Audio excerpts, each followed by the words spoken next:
These are the harrowing images that the photojournalists from the New York Times took when they witnessed the collapse of the Rana Plaza garment factory in Bangladesh.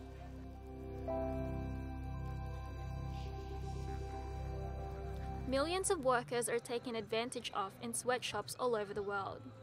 Sadly enough, this type of workplace abuse is happening in our own backyards. With many cheap brands entering the market, many Australians are paying less for clothes. But how much are we willing to sacrifice to save money? It's a constant battle to clean up the industry because we're faced with cheap offshore production. So the market's being flooded by cheap products.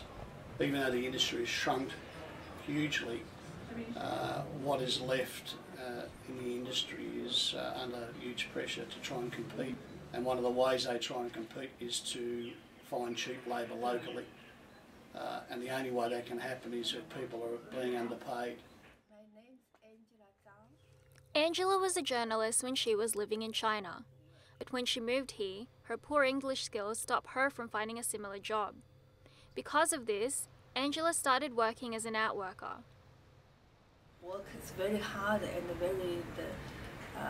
wage is very low, just like $3 an hour, just like this. And I remember one time I got the job. It's very difficult to make a men's suit, and only pay $2.50 for one garment. The garment is very hard to make, the calf, the lace. Yeah, I can't finish in the 1 hour even, so I said I can't take this job. Angela now works for Asian Women at Work, an organisation dedicated to stopping the exploitation of outworkers in Sydney.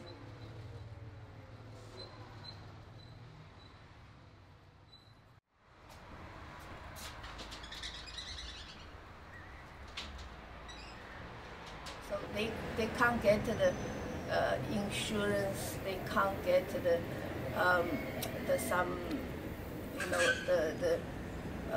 welfare they can get.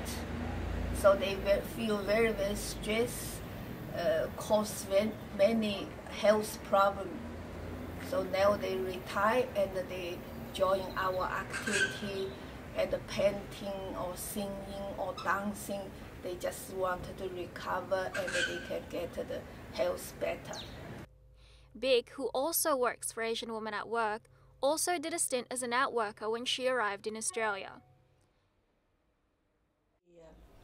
Work long hours, a lot of pressure from the boss, and you know the reason we choose work at home because we had a time with the family, like look after the children, drop them at school, and cook the meal for the family, pick up them, and we have spare time to work at home and get some income, even small.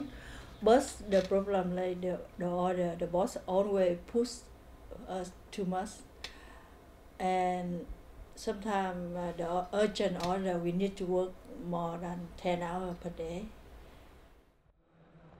Not all brands are opting to use sweatshops. Q, an Australian fashion label, is making a conscious decision to employ locals to make their garments. We have head office staff, including myself, that will regularly go and visit the workers, have a cup of tea with them and understand what's actually happening out there, rather than just being told what's happening. I think that the worker is the most important part of this combination or this relationship, I guess, whether it's someone on the design floor in our office here coming up with a certain design for a garment, whether it's a worker who's driving the product around from one place to another, whether it's the presser, whether it's the cutter, whether it's the maker who actually physically constructs the garment. The importance of protecting them is critical. Angela can only hope that the future holds better reinforcement of the law to prevent more workers from being abused.